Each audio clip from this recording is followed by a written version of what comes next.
Christopher Hitchens. Let's go to Cambridge, Maryland. Good morning. Good morning. Good morning. Thank you very much. Mr. Hitchens, I have three direct questions, short questions for you, please. Do you feel that Israel has a right to exist within secure borders? Do you feel that the United States should intervene should Iran and/or Russia try to close the Straits of Hormuz? And would you seek relief from a 24-hour shoot-on-site curfew from any quarter in which relief might be found? Thank you. All right, thanks for the call. Very good questions, and I think I know what you're trying to pin me down on. On the first, yes, I do, but I think the securely recognized borders should not allow for Israeli colonization or occupation of the territory of its neighbors, which is what it's doing now. The right to exist argument has been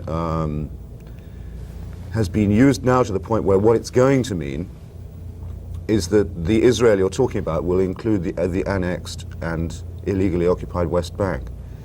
So the right to exist argument is going to rebound on those who use it unclearly and who don't say what they mean by Israel.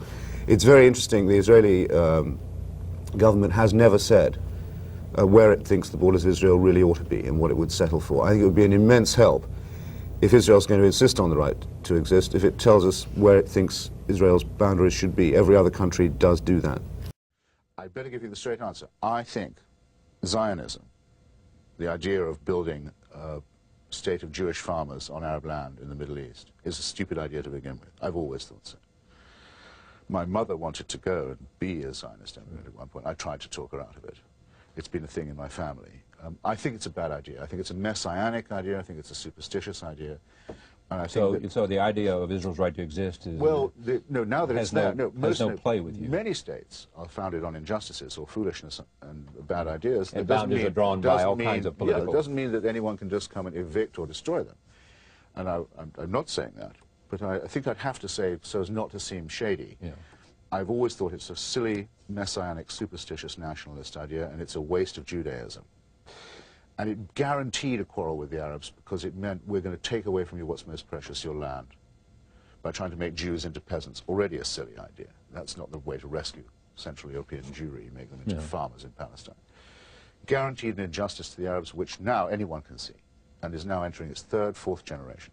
Fourth generation of Palestinians brought up either in exile or dispossession or under occupation and humiliation. And now we know that something has to be done to address what is part of the original, let's not call it original sin, original misconception of the thing. So I've been writing in favor of Palestinian homeland all my life, and I'm no more, no less in favor of it than I was because of recent events. And now the Bush administration is in favor. It's a matter of principle. And now the Bush administration is in favor of it. Well, yes, they were edging towards it. It's a pity about the timing, because they were edging towards it before. I don't want it to look as if they did it as a concession.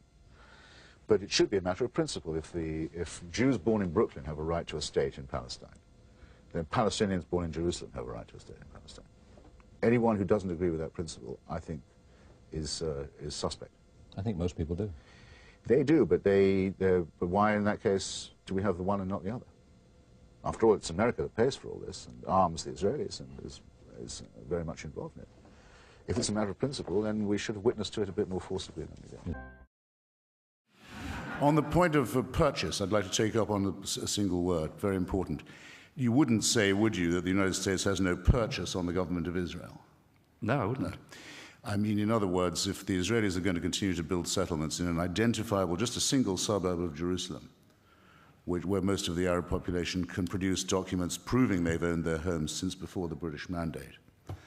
If American policy can't get them to stop building in that one identifiable suburb of Jerusalem, then there's no such thing as leverage or purchase.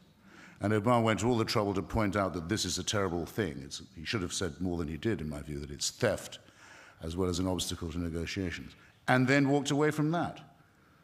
So that a punk government like that of Netanyahu, under the influence of a ratbag religious party, the Shas party, crackpot Orthodox party that happens to run the Ministry of Housing, is allowed to humiliate the United States, not just in the person of its vice president, who was there at the time, but its president and its Congress and its voters.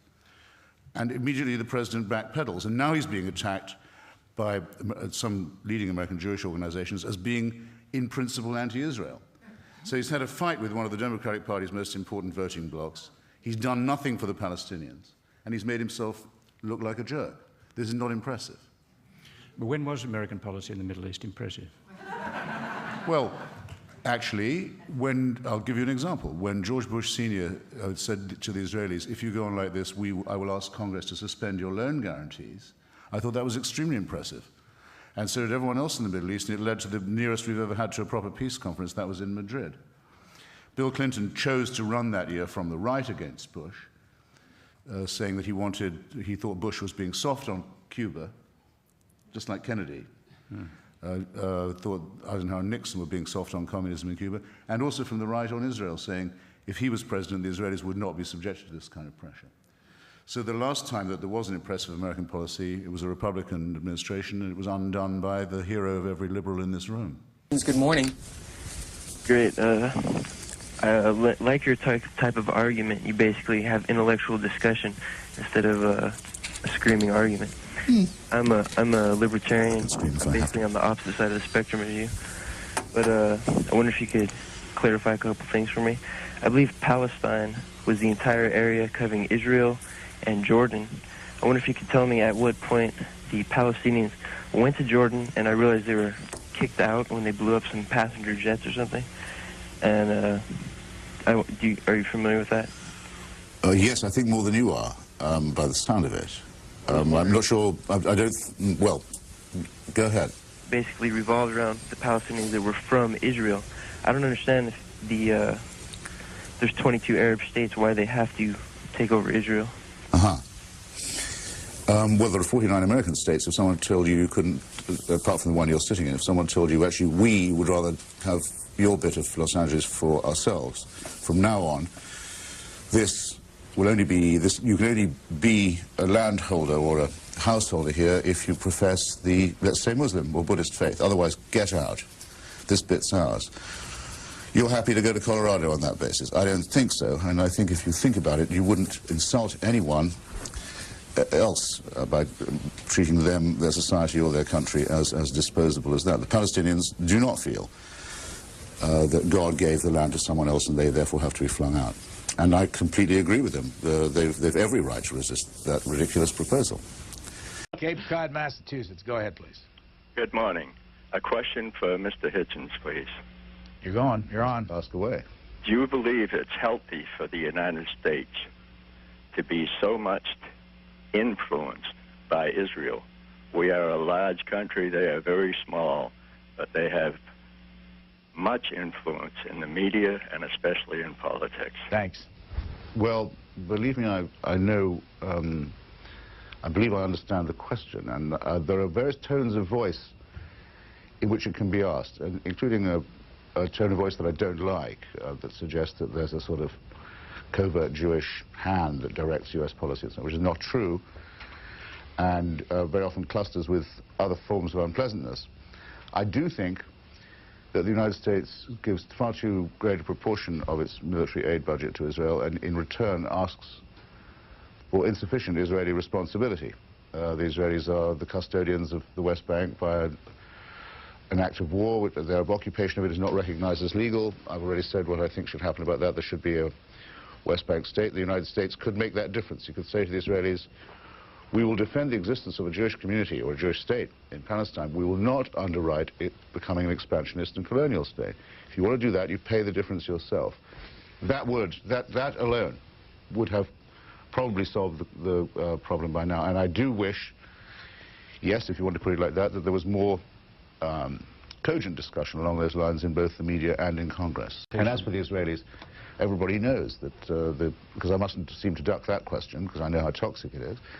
Everybody knows that if you want to occupy people against their will, if you want to be the governor of another people who haven't chosen you, you will end up visiting terrible cruelty on them. There certainly cannot be a humane occupation. The majority of Jewish people in the diaspora and in Israel have for a long time favored a two-state solution to this problem. It's a national question. It's a land question.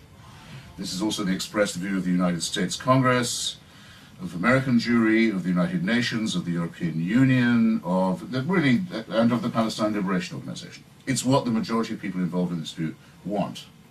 Why can't they get what we all want? Why is it made impossible? Because in both communities, a veto is held by the party of God. In the first case, by the Messianic settlers, who think that by establishing fait accompli by violence and stealing other people's land in the name of the Jewish people and in the name of God, they can help to bring on the Messiah. If only, they say, we could get all the Arabs out of this area and all the Jews in, gathered, then the Messiah would come, finally, after such a long, sweaty wait. ואנחנו הבנים של עם ישראל, אנחנו הבנים של יעקב. ברצונו הקדוש ברוך הוא נתן לנו, ברצונו הקדוש ברוך הוא נתן לנו. שיבוא משיח, בן דוד, אתם כולכם, תצלם רגע את כולם, תצלם את כולם. אתם כולכם, אתם תהיו עבדים שלנו, אם תהיו ראויים, אם תתנהגו יפה. אתה רואה את הציצית הזאת? על כל ציצית אחת כזאת אתם תתפסו, ואתם יודעים שזה האמת. אז עכשיו, כדי שיהיה הכל בשלווה, ואנחנו רוצים שיהיה בשלווה, חצי אני גם רוצה לזרוע, וחצי אתם תזרעו. בסדר? ואתם, אם אנחנו נרצה, אתם תהיו העבדים שלנו. רק אם אנחנו נרצה. עכשיו, כרגע, אנחנו לא רוצים לעשות בעיות. אנחנו אומרים, אתם רוצים לחם, אנחנו רוצים לחם.